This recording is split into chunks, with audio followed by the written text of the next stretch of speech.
Welcome to Reddit Reads r/ProRevenge. Our first Reddit post is from Winhell. You demand we work overtime for free. Enjoy trying to open the store with no employees.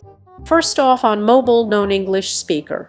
Second, unfortunately, this story came back to mind due to the recent death of the hero of the story. Grumpy, you will be missed. I've met Grumpy in Narcotics Anonymous. He volunteered there after they helped him and became my sponsor. Seeing that I was trying to get my shit together, he offered me my first job out of high school. Grumpy was the manager of a store for a company that sold everything you needed to build a house, from cement and bricks to custom-made cupboards. I started as a loader, filling the trucks that were making deliveries. A little background for the company: it plays an important for later. When they started back in the early 80s, they sold everything you needed to build a brick and mortar home wholesale to professionals. During their first expansion, they got a really good reputation for their prices of power tools, custom cupboards, and landscaping, including custom-made garden furnitures. The stores were basically big warehouses. In mid-90s, they opened their doors to the general public, which, accompanied by a rising tent of DIY, skyrocketed their sales. That brought a second, smaller wave of expansion, and the opening of the online store, first only with phone orders and later with a proper site. When I joined, they were doing a third shift on their business plan.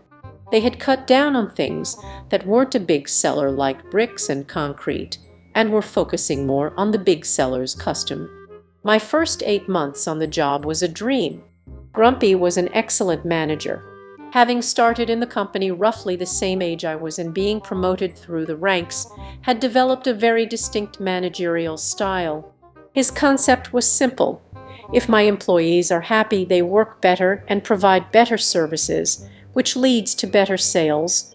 That meant that while Grumpy managed one of the inner city stores, meaning medium to small size compared to others, we were fourth in revenue nationwide and first in customer happiness.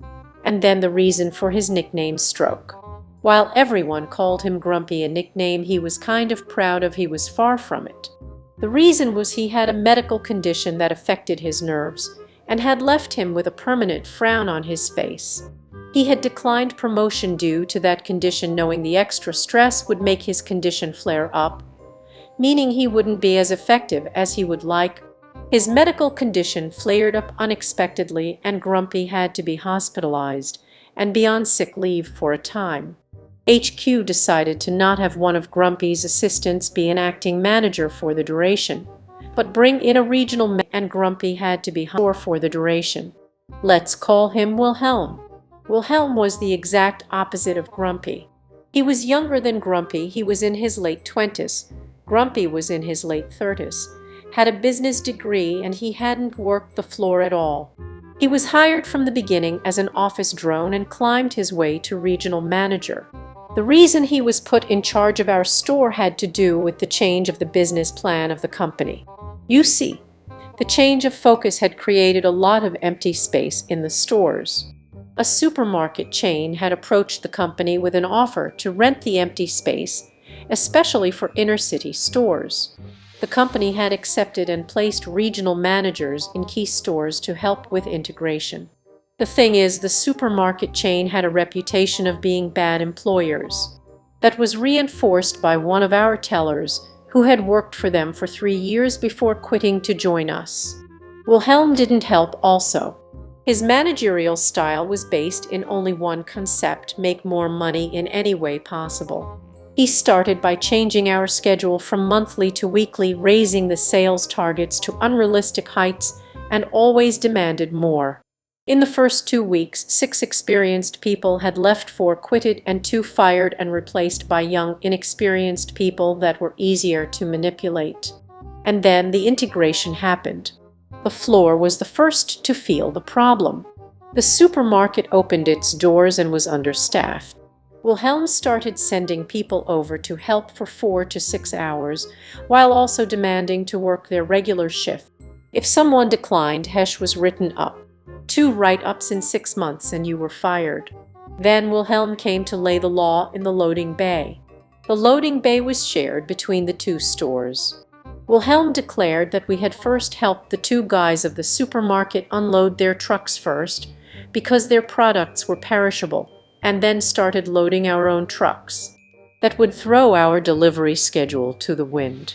The loading crew worked 500 to 1300. We loaded first the trucks that had longer to travel, so they will be ready to leave at 700 at the latest. The company had a next day delivery policy for a 150 miles radius. What Wilhelm declared meant we couldn't start loading our trucks before 730, and they couldn't start their route before 930. We said as much, but Wilhelm didn't care. He said we had to do both jobs. When someone inquired about overtime, Wilhelm said no. He said we already made too much money with unsocial hours, 500 to 800, and leaving early. So, from a nice environment that you wanted to work for, we all started getting miserable. We lost 10 people in the loading crew in a month because of the new rules. The new hires didn't last long. The floor was a mess also. Started turning personnel faster than a dollar hooker. Anyone who is staying is either looking for another job, is afraid of unemployment, or is too young to know better. The sales had a very small decline, but customer happiness is plummeting fast. After almost 6 months, all the old guard that was left was ready to quit. But our savior came back. Almost 6 months from the day he was hospitalized, Grumpy walks in the store to claim his rightful position. He isn't a knight in shining armor, riding a pure white horse carrying a legendary sword. He is in a normal attire, slightly limping and holding a cane. We have a welcome back party and have a small glimmer of hope now he is back. We are informed that Grumpy will be on light duties for 2 weeks before he becomes the manager again. Despite Grumpy being back, Wilhelm still remains the regional manager, which means he outranks Grumpy and makes it very clear in private meetings with all of us. If he caught us complaining to Grumpy, we were as good as gone. Still, a few of us are planning to have a meeting with Grumpy after the weeks, letting him get his sea legs back, but another department had other ideas. During his reign of terror, the only department that Wilhelm couldn't control was the workshop. He knew that if he treated them as bad as he did to us, they would quit, and the sales would go from a small decline to bottom of the barrel real quick. As I said, custom-made furniture was the #1 seller. So the head carpenter has a meeting with Grumpy on his second day, talking about the future of the workshop. In reality, the guy spilled the beans on Wilhelm. With the pretext of catching up with the changes, Grumpy has meetings with everyone, learning what Wilhelm had done and why we had so many new staff. You could feel he was getting angrier with every meeting. He had also had an eye-opening meeting with the manager of the supermarket. Finally, the time had come that he is the manager again. The revenge. On his first day back as a manager, Grumpy notifies everyone of a mandatory meeting after the store is closed. He has a solution. So gather in the store after closing hours. And Grumpy lays out the plan. For the next couple of days, nobody except him is coming to the store.